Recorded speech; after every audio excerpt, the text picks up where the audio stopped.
morning. I'm Adara Lyden, and along with Caleb Baum, Danny Salas, and Devin Godin, we will be discussing racial profiling.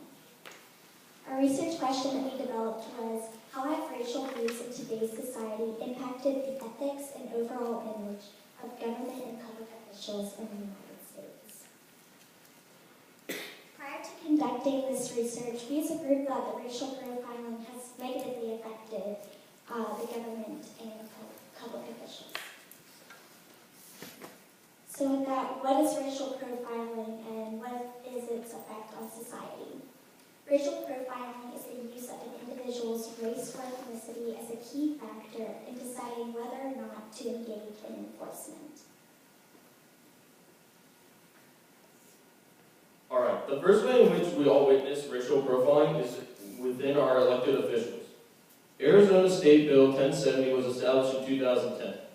This law required that any alien had to carry the proper identification with them at all times. It also established that citizens were allowed to be asked by police officers at routine traffic stops about the status of their citizenship. As a citizen myself, I thought this bill was to diminish the high amount of illegal immigrants within the state of Arizona.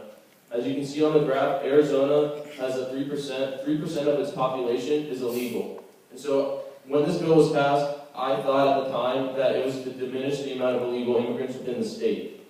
However, through my research, I learned that law officials passed this bill to limit the trafficking of guns, drugs, and people across the border, and to limit cartel activities within the United States.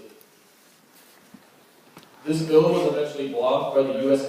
District Judge due to the fact they found it unconstitutional that police officers were given the right to question a person's citizenship. And so, on to the next one.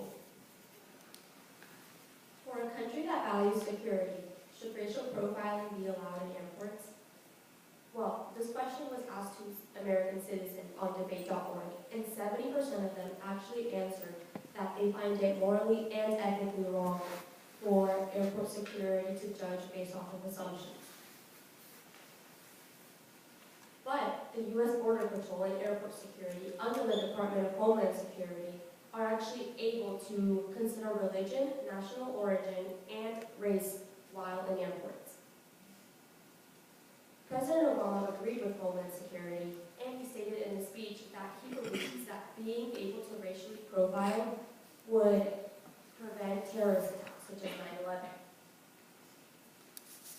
This is a direct comparison to the Arizona Senate Bill 1070 law that Caleb just mentioned, because airport security is allowed to racially profile, while police officers and law enforcement were not, and they did so unlawfully.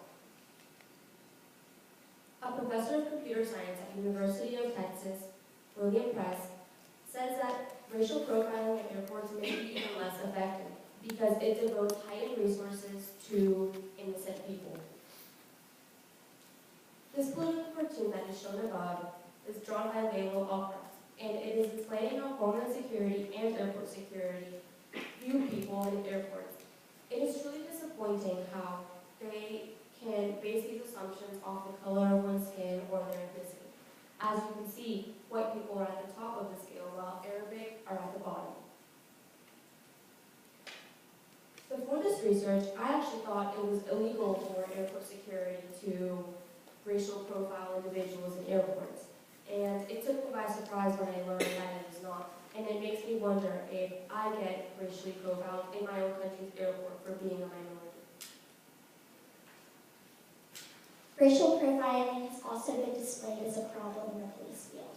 Unlike airport security officials, like Danny said, racial profiling is illegal for police officers to base their actions on.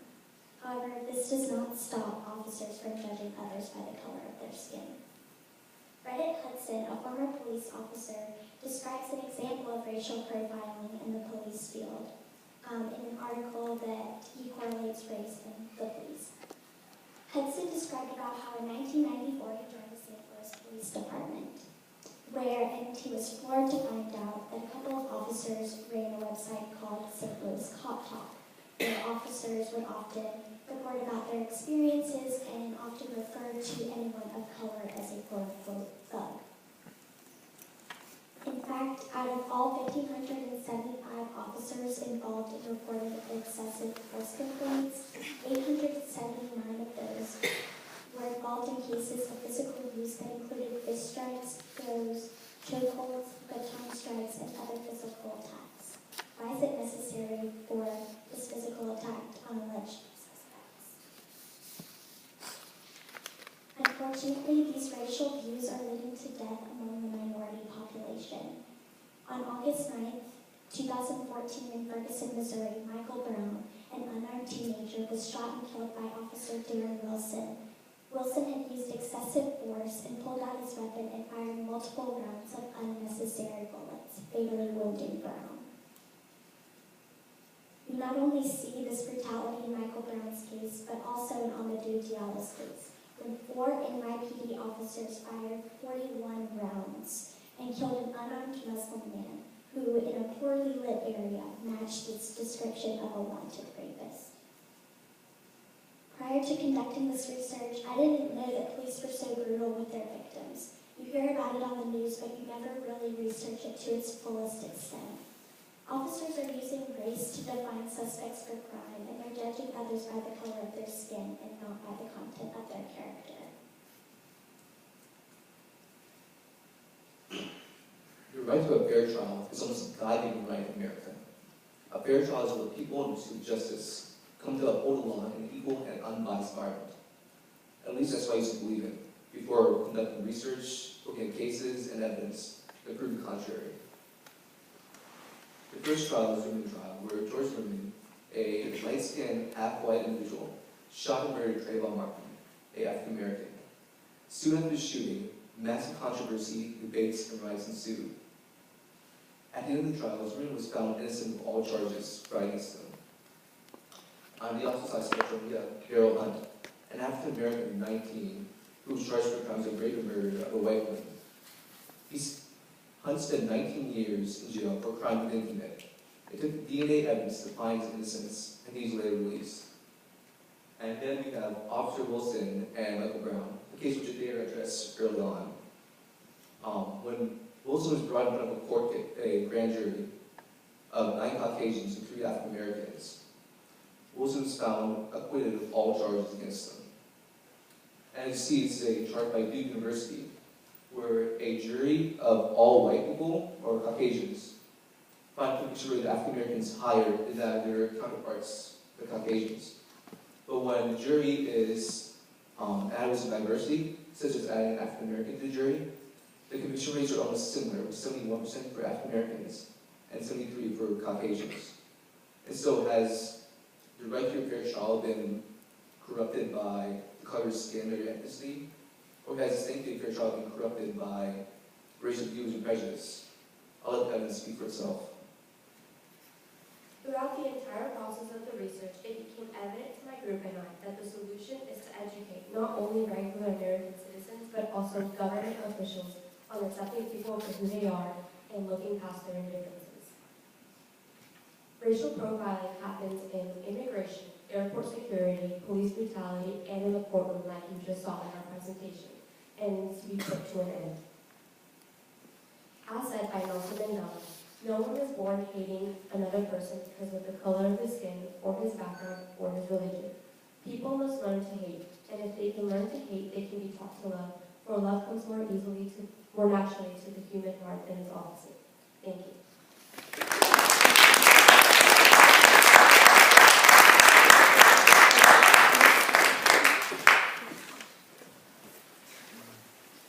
Where did you guys grow during this project? Well, we all grew in like the different perspectives. As Caleb mentioned, he thought it was unlawful, or he thought that the Arizona bill was to prevent illegal immigration, and he realized it's not. I grew in the part that I thought it was illegal for airport security to racial profile, and I learned it's not, which kind of scares me. We all kind of learned through every single one as each person presented their own thing, and it made us realize that racial profiling is a serious topic in the government, and even though it's like not seen as much in one perspective more than the other. It happens everywhere. All right, for another person, but let me build on that particular question. You said that it happens everywhere. Do you see a greater, in any of your research, did you see a greater amount of racial profiling in law enforcement as compared to an everyday civilian?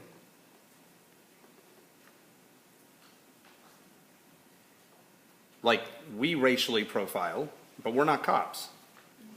How is it different for a police officer than for you, me, whoever around? I think it's different for a police officer because, like, police officers, their, like, lives are always on the line. And for us, like, we racially profile, like, little issues, like, that are, like, all that. But, like, for a police officer, it's, like, more dependent. Like, his life sometimes relies on racially profiling. But at times when they make the wrong call and stuff, they get in trouble for it and stuff. So, like, I think, like, it relies more on, it's, like, different for law enforcement officers because they can get criticized more for racially profiling. Well, like, we all racially profile, but we don't get in trouble as it because our actions by racially profiling aren't as significant as theirs. Okay. What advice would you have for somebody taking on a subject as big as this in a research project? Well, I would advise someone to keep an open mind and remain unbiased during school research, because the evidence that presents itself will definitely change your perspective on the issue. And also, I would advise not necessarily like police reports or authors. I say actually talk to police officers, talk to victims, because those are the best accounts of first profiling. As you went through this research, what additional questions came up for you to make you question what you were doing? Like, what other questions did you see from other research as you were going along that made you, like, think to yourself about what you do as a person? Especially with the police brutality, thinking back how they racially profile others for crimes. I think in our daily lives, the little things that count when we racially profile, like, so if someone was to, like, take your phone, you would think, oh, it was them because of the color of their skin. Like, we unknowingly do things that we don't know that we racially profile, but we do. I don't know if that answered your question. Well, was there a source or anything, or a series of sources that made you question your own behavior?